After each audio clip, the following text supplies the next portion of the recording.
Sunday afternoon, the highway between Beaver Creek and the Alaska-Yukon border shut down due to water over the road. And just like that, travel plans have stopped. If you're heading to Alaska this year, this is exactly why you cannot plan your trip on a tight schedule. Because in the north, it's not a matter of if something like this will happen, it's when. Welcome to this week's RVing to Alaska Insider, real answers for the road north.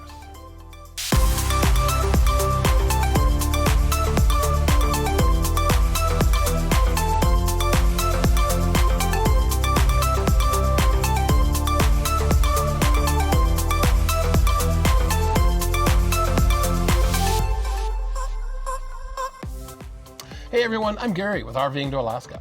And I am Stacy, lead admin of the RVing to Alaska Facebook group and managing editor of the Milepost magazine. If you're planning a trip north or even just starting to think about one, you've come to the right place. And speaking of flexibility, thanks for rolling with us on this one-day delay for this episode. As you can see, We're currently camping in my mother's driveway this week as we prepare to put her house on the market. Between paint jobs, lawn work, and miscellaneous DIY projects, we fell behind our schedule to get this out to you on Monday. So we appreciate you all more than you know. We're not in Alaska anymore, baby. No. Oh my gosh, it's been hot. It has. It's been in the 80s or so, way too hot. High 70s, low 80s, and for us Alaskans, this is hot. We're melting. So let's start with what's happening.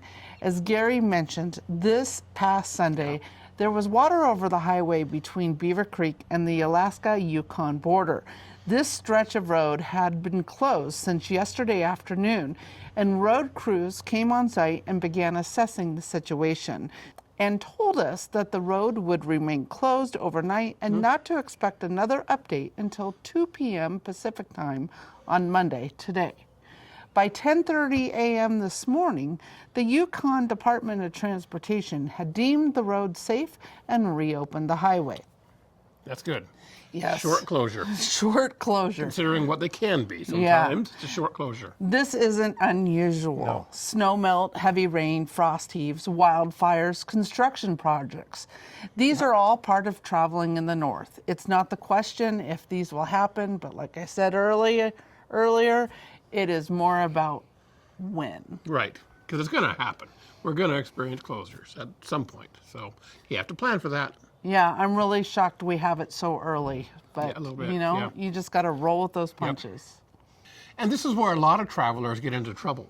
They plan their trip day by day, campground to campground, reservation to reservation, with no room for anything to go wrong. And then something like this happens, and suddenly, well, you're stuck. Here's the reality. You need to build flex into your trip. We always recommend at least 2 to 3 days buffer in your overall plan, especially if you've booked hard dates such as ferry reservations or tours, or you have a fixed return date. Because when the road closes up here, you're not taking a quick detour, you're most likely waiting it out. There's not another way around. Usually.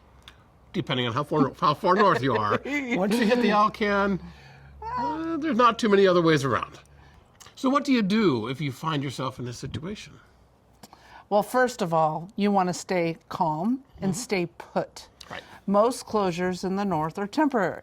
Trying to reroute often isn't realistic. For example, yesterday I was reading in another Facebook group where someone rerouted themselves to Dawson City thinking they could take the top of the world highway into Alaska. In May? In May. Well, I mean, May 15th, maybe, but not May 3rd. No. And the reason why we say that is the Yukon River is still breaking up right now, and we are still at least a week or two until the Yukon is finally free of ice, and the George Black Ferry can be safely put back into service. That traveler made a bad decision. Right. No river crossing means there's no reason to open the top of the world border. Correct. Next, you want to be prepared to wait. This is where having extra food, water, and fuel becomes important. As we've always said in the past, it's always best to stay on the upper half of your fuel tank. This is especially important if you're traveling during the winter months, but most here we realize are summer travelers, but still, it's important to stay on top of that tank. This is where you'll also want to find a safe place to land for at least overnight or until the situation is over. Pullouts, campgrounds, or even roadside stops, this is where that flexible mindset really pays off. If you are not in a populated town, we strongly suggest you work your way to one closest to you to wait it out. For example, in the summer of 2024, we saw the Alaska Highway closed for 2 weeks due to a wildfire outside the town of Fort Nelson, where folks had to make the decision to wait it out day by day or backtrack hundreds of miles. Long ways, long backtrack. To make their way around the closure via the Cassiar Highway. Just remember, some parts of the road system up here do not have a reroute available, so this is where you really need to pack your patience.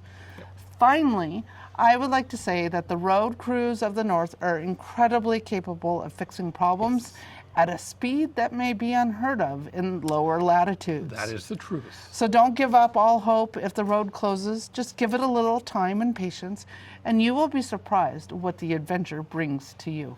Okay. So, and you also have to remember that Alaska and the Yukon and the North, they're still breaking up with winter. Really, the rivers are still breaking up. So it takes a while for these ice flows to get through and for everything to flush out, for the rivers to settle down to their normal levels, and then the ferries can start. And that also goes for up in Inuvik, going up to Tuktoyaktuk. They have to wait for that river to fully be clear of ice. 2 of them, the Dempster. There's 2 of them, that's right. Up the Dempster. In fact, just there's 2 of them, that's right. 1 hour ago, the Peel River ice bridge just closed today. Right. But the northern ice bridge is still open, but they think it's going to close in 48 hours. Right. So those ice bridges need to go away, melt, before they can put in the ferries. Right. Melt, and then rivers return to normal flows, and then the ferries are put into service. So you always have to take that into consideration. And that's another reason why we always suggest maybe coming a little bit later and staying a little bit later, like we talked about last week. If you haven't seen that episode, you guys, go check the playlist and look back for last week's episode on when to travel to Alaska. This is a great time to remind you of all the trusted information sources we always recommend checking before you go. They are 511.alaska.gov, drivebc.ca, 511.alberta.ca, 511yukon.ca, no dot between 511 and Yukon on that one, and Drive Northwest Territories, drivenwt.ca. And of course, we'll keep sharing updates right here with the RV2AK community on our Facebook and our social media channels. I'll be sure to put those links to each of these websites in the video description below. You would think they'd make it somewhat uniform. Right, you think it'd be like 511 dot wherever you are, but it's a little bit different per each province or state or whatever it may be. Yeah.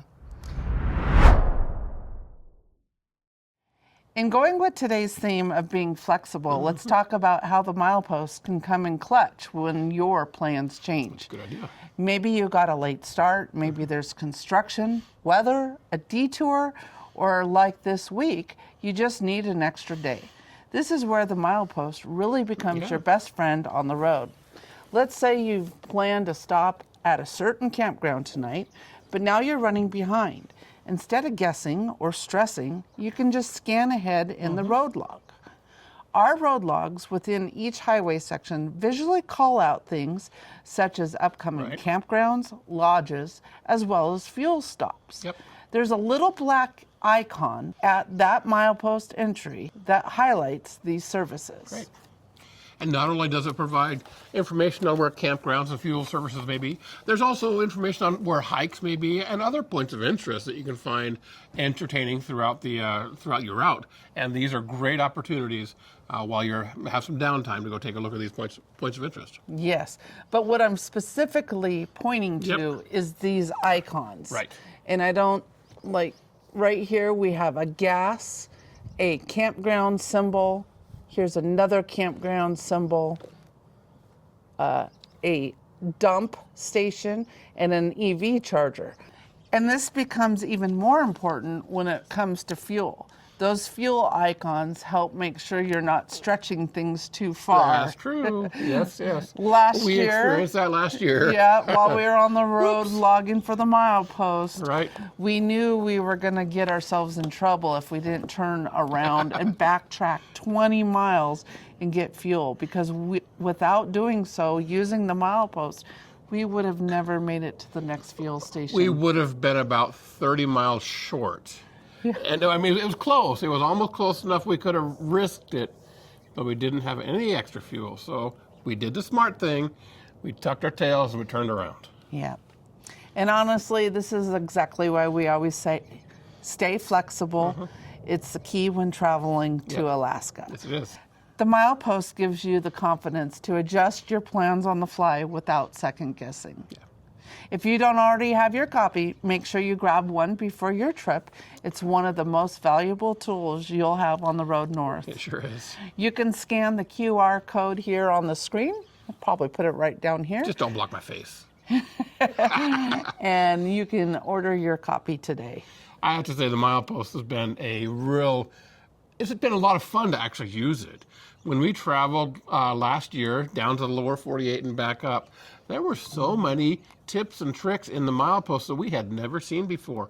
We found some new hot springs. We found some amazing hikes, some great just off the road boondocking. So use the milepost. It really does work for you well. Don't just breeze through it. If you have a co-pilot, have them read as you're going along. It really does help. Well, that reminds me. So you said co-pilot. Yeah, you can have it in your lap. But as a driver, I'm the driver most of the time. So the night before, I'll sit with a milepost in my lap in my chair and kind of read up the next 200 or 300 miles to see what's coming. So I have a general idea. And then the next day, as a navigator with the milepost in her lap, she knows exactly where it is, and I'm familiar with it too. So it's a good tool. It's a fun tool. Yep. All right. Well, as we wrap up this week's RVing to Alaska Insider, there's one big takeaway we want you to walk away with. Yeah. No matter how much you plan your trip to Alaska, and you should plan, these things are going to change. Yes, road conditions shift, weather happens, construction pops up, and sometimes you just need an extra day. And those extra days are kind of nice. They are. Yeah, and that's okay. And in fact, it's just part of the adventure. The key is not building a perfect plan, it's building a flexible one. Right. Give yourself extra time, leave room in your schedule, and use the tools around you like the milepost, and adjust as you go. Sorry we were not able to get to our RVing to Alaska question of the week this week. It's just been kind of crazy with flying down to Spokane and all the work we've had to do. But be sure to leave any questions in the comment or any suggestions you have or any statement, anything you want to talk to us about in the comments down below, and we'll try to respond as quickly as we can. And I will have to say, we have people traveling on the road right now. Yes. We're starting to get daily border crossings in our RVing to Alaska, driven by the Milepost Facebook community page. So if you want to join us over there for daily conversations, I'll drop the link right down here. And we hope to see you there. Sounds like a good plan. All right. Thanks for hanging out with us this week. We'll see you in the next one right here at RVing to Alaska Insider. Take care. Bye.